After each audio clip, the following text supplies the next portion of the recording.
할렐루야. 2월 7일 월요일 새벽 기도를 시작하도록 하겠습니다. 사도신경으로 우리의 신앙을 고백하시겠습니다.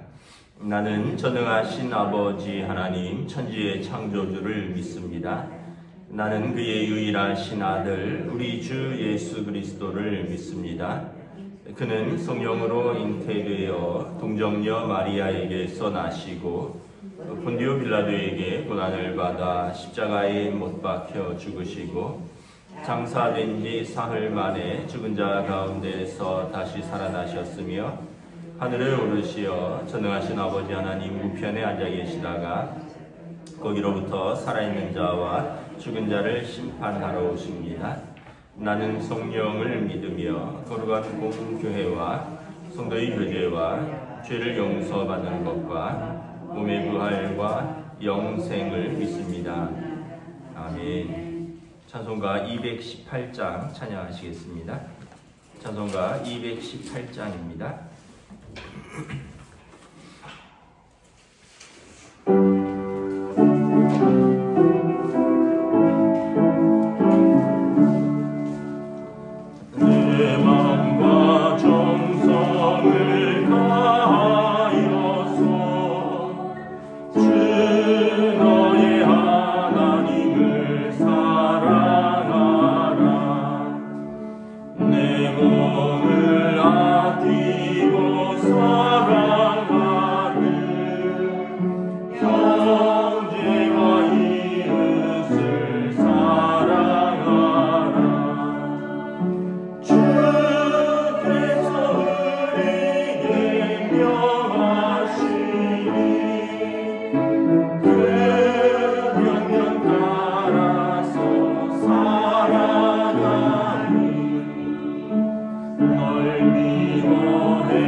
신약성경 누가복음 10장 25절에서 42절까지 말씀입니다.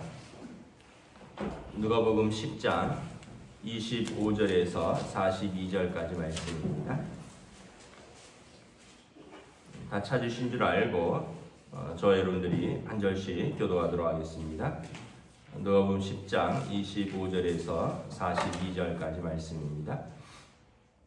어떤 율법 교사가 일어나 예수를 시험하여 이르되 선생님 내가 무엇을 하여야 영생을 얻으리이까? 예수께서 이르시되 율법에 무엇이라 기록되었으며 내가 어떻게 읽느냐? 대답하여 이르되 내 마음을 다하며 목숨을 다하며 힘을 다하며 뜻을 다하며 주 너의 하나님을 사랑하고 또한 내 이웃을 내 자신과 같이 사랑하라 하였나이다. 예수께서 이르시되 내 대답이 옳도다. 이를 행하라. 그러면 살리라 하시니 그 사람이 자기를 옳게 보이려고 예수께 여짜오되 그러면 내 이웃이 누구니까? 예수께서 대답하여 이르시되 어떤 사람이 예루살렘에서 여리고로 내려가다가 강도를 만나매 강도들이 그 옷을 벗기고 때려 거의 죽은 것을 버리고 갔더라. 마침 한 제사장이 그 길로 내려가다가 그를 보고 피하여 지나가고 또 이와 같이 한 레위인도 그곳에 이르러 그를 보고 피하여 지나가되 어떤 사마리아 사람은 여행하는 중 거기 이르러 그를 보고 불쌍히 여겨 가까이 가서 기름과 포도주를 그 상처에 붓고 싸매고 자기 짐승에 태워 주막으로 데리고 와서 돌보아 주니라. 그 이튿날 그가 주막 주인에게 데나리온 2를 내어주며 이르되 이 사람을 돌보아 주라. 비용이 더 들면 내가 돌아올 때 갚으리라 하였으니 내 생각에는 세 사람 중에 누가 강도 만난 자의 이웃이 되겠느냐. 이르되 자비를 베푼 자니이다. 예수께서 이르시되 가서 너도 이와 같이 하라 하시니라. 그들이 길 갈 때에 예수께서 한 마을에 들어가심에 마르다라 이름하는 한 여자가 자기 집으로 영접하더라. 그에게 마리아라 하는 동생이 있어 주의 발치에 앉아 그의 말씀을 듣더니 마르다는 준비하는 일이 많아 마음이 분주하니라. 예수께 나아가 이르되 주여 내 동생이 나 혼자 일하게 되는 것을 생각하지 아니하시나이까. 그를 명하사 나를 도와주라 하소서. 주께서 대답하여 이르시되 마르다야 마르다야 내가 많은 일로 염려하고 근심하나 몇 가지만 하든지 마리아는 이 좋은 편을 택하였으니 빼앗기지 아니하리라. 아멘. 할렐루야. 오늘 또 새날이 시작되었습니다. 하나님께서 주신 또 귀하고 복된 은혜의 날들 되시기를 주님의 이름으로 축복합니다. 오늘 말씀은 이제 2가지 이야기를 다루고 있습니다. 먼저는 율법에서 어떻게 해야 영생을 얻느냐라는 내용이고, 하나는 또 마리아와 마르다의 이야기죠.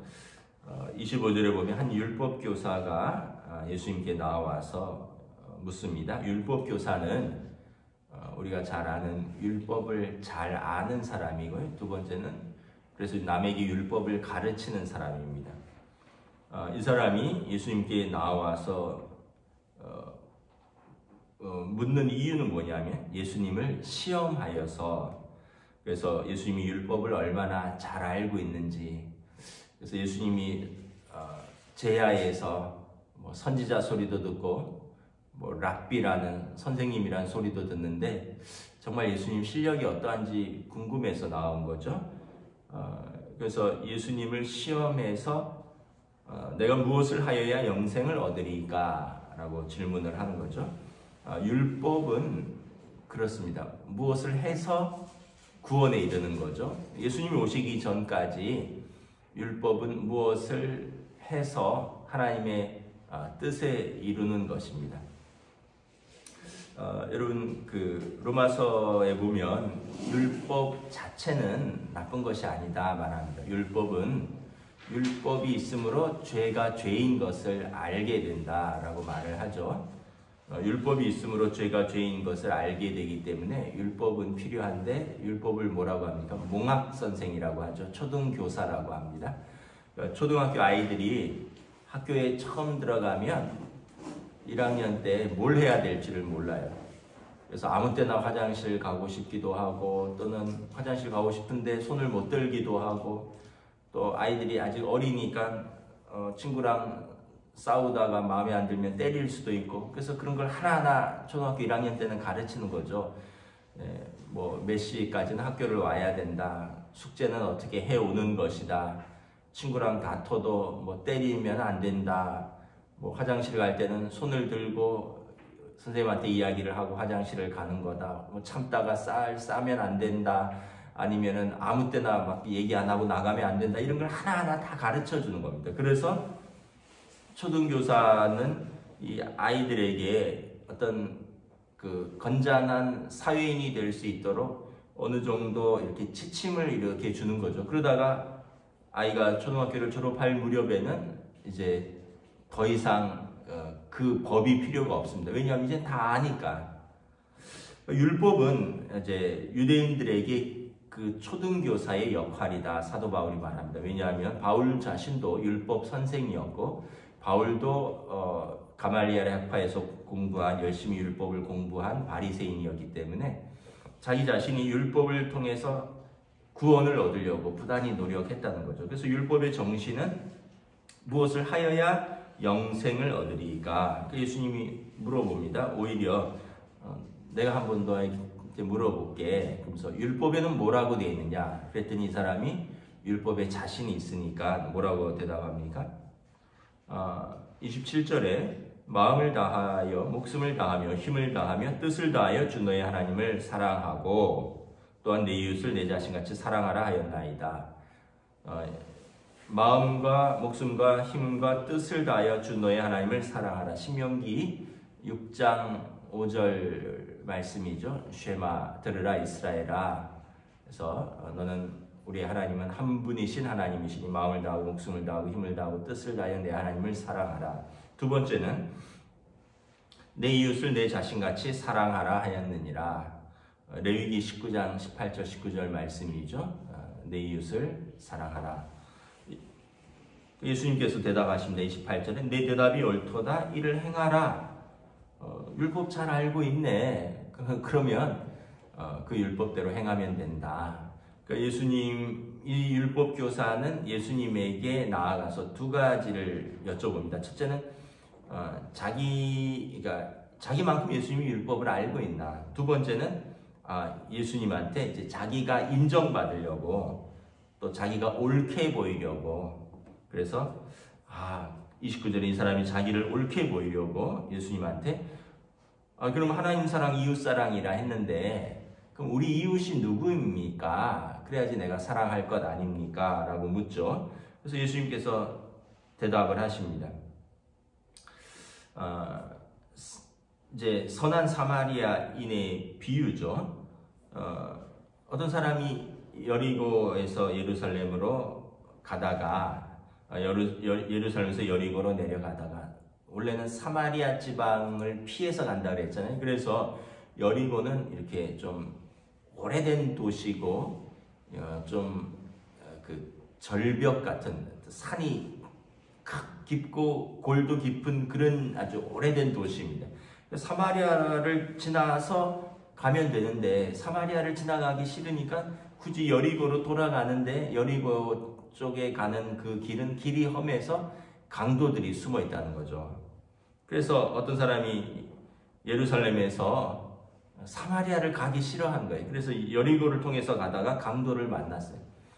근데 이 길로 많은 사람들이 지나다니죠. 첫째는 제사장이 그 길로 내려가다가 그를 보고 피하여 내려갔습니다. 두 번째는 레위인이 그곳에 이르러 가다가 또 피하여 지나갔습니다.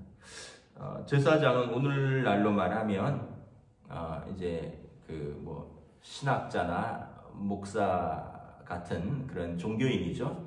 이 사람이 자기도 그 길을 가다가 두 가지 이유가 있겠죠. 첫째는 자기도 강도 만날까봐.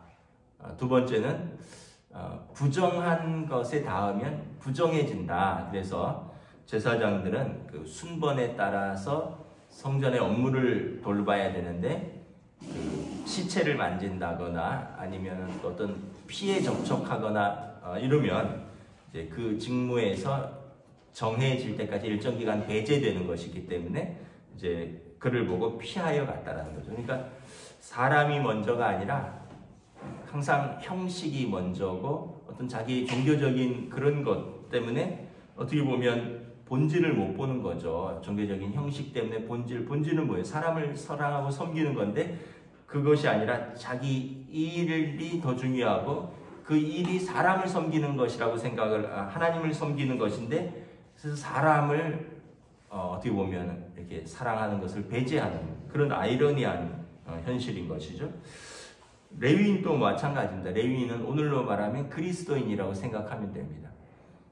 스스로를 성도라 그리스도인이라고 하지만 이 사람도 역시 동일한 이유로 강도 만난 이웃을 외면하고 갔습니다. 그런데 어떤 사마리아 사람이 여행을 하는 중에 사마리아 사람은 유대인들이 개처럼 취급한다 그랬죠. 같은 종족, 같은 동족 출신인데 전쟁 이후에 나라가 갈라지고 또 전쟁 이후에 그 어떤 이방인의 피가 섞이고 이러면서 유대인의 순혈주의가 훼손됨으로 인해서 사마리아 사람들을 자기 동족 취급을 하지 않는다 그랬습니다. 그래서 사마리아 사람을 개처럼 취급한다 그랬는데 이 사람이 지나가다가 이 강도 맞는 사람을 보고 불쌍히 여겼다.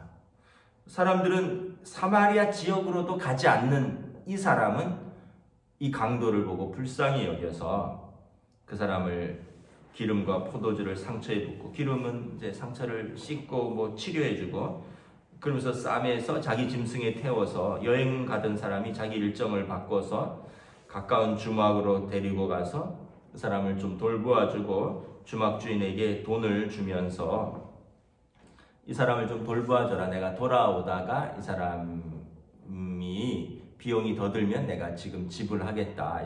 그리고 이 사람을 마을에 맡기고 갔다라는 것입니다. 그래서 내 생각에는 이 사람 중에 누가 강도 만난 자의 이웃이 되겠느냐라고 물었고, 율법 교사가 뭐 여기서 사마리아인을 뺄 수가 없잖아요. 왜냐하면 강도 만난 자의 이웃은 답이 뻔한데 피하여 간 제사장도 아니고 또 피하여 간 레위인도 아니고 자기들이 말하는 그 경건한 유대인들이 아니라 자기들이 어떻게 보면 개처럼 취급하는 부정한 사마리아인이 강도의 이웃이잖아요. 그러니까 뭐라고 할까? 마음에 썩 내키진 않지만 사마리아인이라고 대답을 하지 않고 자비를 베푼 자입니다. 이렇게 말을 하죠. 예수님께서 대답하십니다. 가서 너도 이와 같이 하라. 이 사람의 질문은 누가 우리의 이웃입니까? 여기에 이웃에는 이방인과 사마리아인은 배제되어 있는데 예수님의 비유 속에는 그 사마리아인이 너 너희 동족이고 그 사마리아인이 도운 강도 만난 자가 너희의 이웃이 아니냐.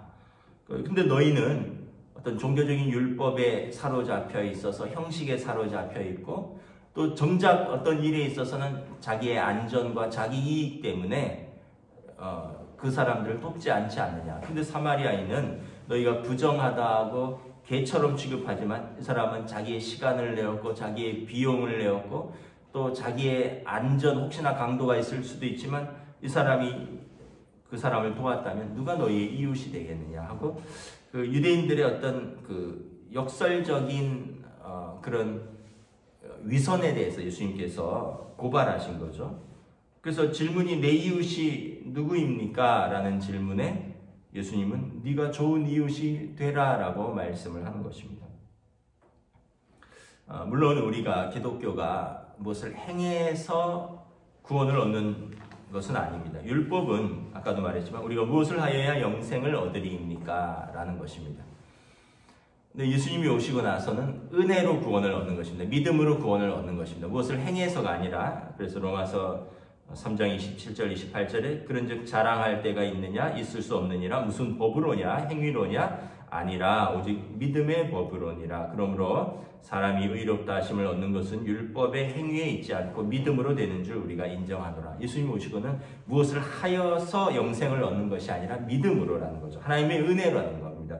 예수님이 십자가의 속량으로 하나님의 은혜로 값없이 의롭다 하심을 얻는 것을 우리가 믿음으로, 그리고 이것은 우리가 뭘 행해서가 아니라 법을 지켜서가 아니라 우리가 무슨 공적을 쌓아서가 아니라 하나님의 은혜로. 그래서 예수님이 오심으로, 예수님이 오시기 전까지는 율법으로 구원으로 나아갔지만 율법을 지킬 능력이 없어요. 그래서 모든 사람이 죄를 범하였으면 하나님의 영광에 이르지 못하더니 이제는 예수님이 오심으로 은혜로 믿음으로 구원을 얻게 된 것이죠.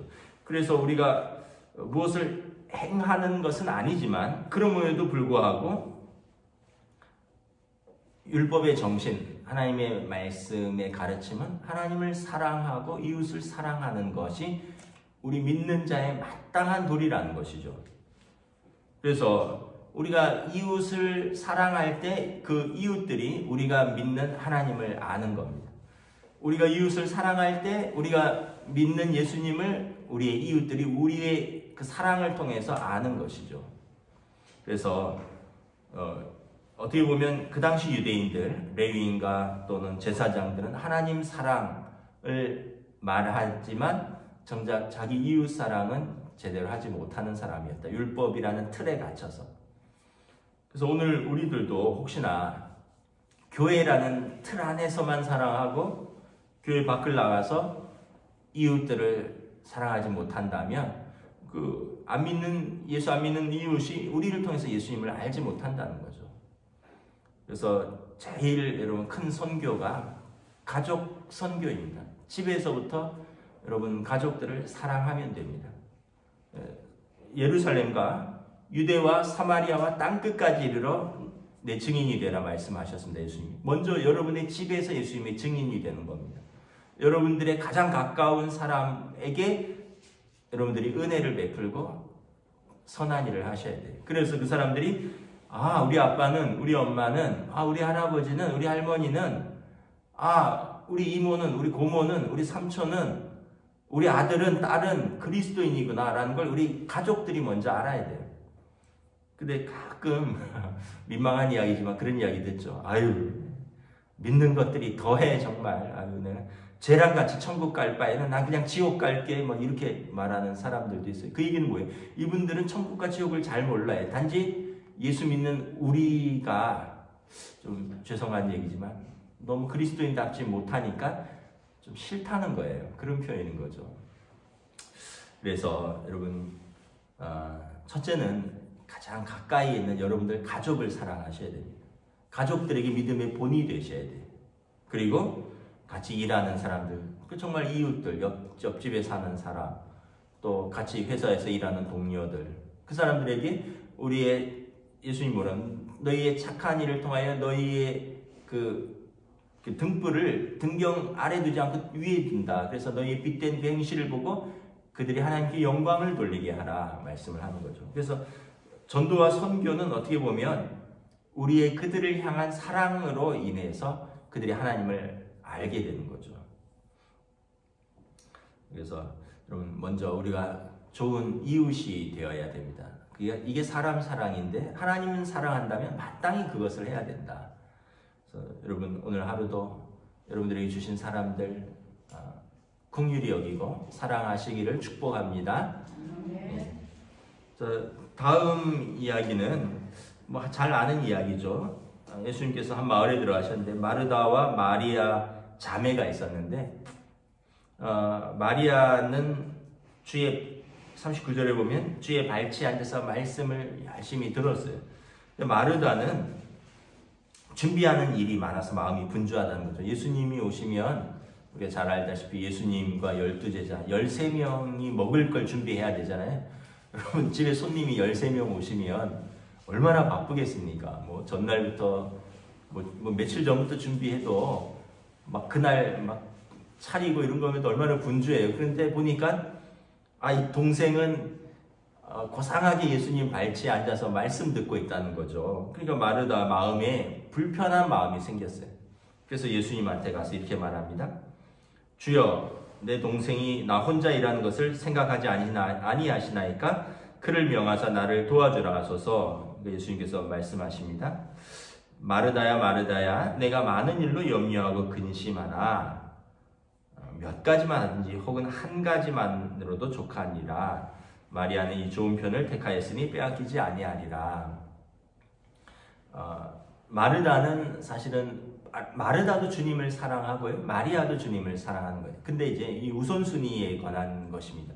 먼저는 말씀의 은혜를 받고 예배의 은혜를 받은 다음에 사역을 해야지 불평이 없어요. 근데 또 우리 중에는 어떻게 보면 그냥 주부의 본능이죠. 일이 있으면 일을 막 해요. 그러면서 일을 하느라고 예배에 집중하지 못하거나 일을 하느라고 은혜를 받지 못하면 그 일을 하면서 불평이 생긴다는 거예요. 먼저는 예배가 우선이고 먼저는 은혜 받는 것이 우선이라는 거예요. 그런 다음에 일을 하는 거라는 거죠. 그런데 이제 많은 일에 대한 근심, 이거 어떻게 잘해야 될까? 이것도 사실 하나님 사랑하는 마음에서 시작한 건데 먼저 내 안에 말씀으로, 먼저 내 안에 은혜로, 먼저 예배로 채워진 이후에 일을 하면 감당할 수 있을 만큼 일을 할 수 있는데, 그렇지 않고 의무로 또는 걱정으로 많은 일을 하는데, 그러다 보니까 예배에서, 은혜에서는 좀 떨어질 수 있는 거죠. 그러다 보면 마음에 불평이 생기는 거죠. 나는 이 일을 하는데 저 사람은 저 일을 안 하는구나. 그래서 은혜도 떨어지고 다른 사람도 불평하게 되고 원망하게 되고. 예수님이 마르다를 책망하려고 한 것은 아니에요. 또 마리아가 귀하다라고 한 것도 아니에요. 너가 분주함과 염려와 근심을 내려놓고 먼저 말씀에 집중해라. 먼저 은혜를 받도록. 그리고 그 은혜에 힘입어서 일을 하라. 예수님이 이걸 말씀하시는 것입니다. 요즘은 또 한편 보면 뭐 또 요즘 시대는 은혜는 열심히 받으려고 하는데 몸은 또 되게 안 써요. 그래서 뭐 예배도 열심히 드리고 뭐 큐티도 열심히 하는데 뭐 몸을 쓰는 것을 좀 힘들어합니다. 물론 이제 자기 가정에서도 바쁘고 또 맞벌이하고 몸이 고되기도 하겠지만, 옛날 우리 권사님들처럼 뭐 몸으로 교회를 쓸고 닦고 뭐 김장하고 주방 들어가고 이런 걸 또 우리 젊은 또 세대들은 또 잘 못하기도 하고 그런 것도 있어요.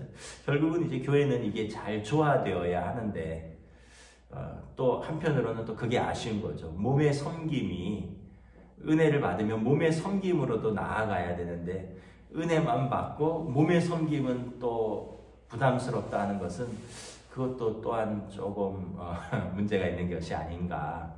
또 은혜만 받겠다라고 앉아있는 것도 또 한편으로는 공동체를 위한 섬김에서 아쉬운 부분이 있고, 또 열심히 일만 하면서 계속 불평하는 것도 그것도 문제가 있고, 결국은 좀 균형과 조화를 이루어야 되는데, 먼저는 은혜 받는 것이 우선이고, 그리고 진짜 은혜 받았다면 그 은혜를 받은 사람들은 섬김으로 나아가야 되는 것이죠. 말씀을 마치도록 하겠습니다. 뭐 저와 여러분들이 다 잘하는지 못하는데, 항상 우리가 그래도 도전을 받는 것은 말씀을 통해서 깨달아야 되고요. 깨달으면 다른 사람은 저래야 된다 이렇게 이야기하지 말고 내가 그 말씀에 반응하면 된다. 내가 먼저 은혜 받자. 그리고 내가 받은 은혜를 받았으니 내가 먼저 섬기자. 그리고 내가 하나님 사랑하니 내 주변에 있는 사람들을 사랑하자. 불쌍히 여기자. 이 사마리아인의 이 선행은 긍휼함에서부터 시작되는 겁니다. 다른 사람을 불쌍히 여기는 마음에서부터. 하나님께서 우리를 불쌍히 여기셨고 우리에게 은혜를 베푸셨으니 우리도 우리에게 주신 사람들을 불쌍히 여기고 그 사람들을 사랑하고 은혜를 베풀고 내가 은혜 받았으니 마땅히 섬기자. 이런 마음으로 오늘도 여러분 믿음의 삶 또 은혜의 삶을 사시기를 주님의 이름으로 축복합니다. 기도하겠습니다. 하나님 은혜를 감사합니다.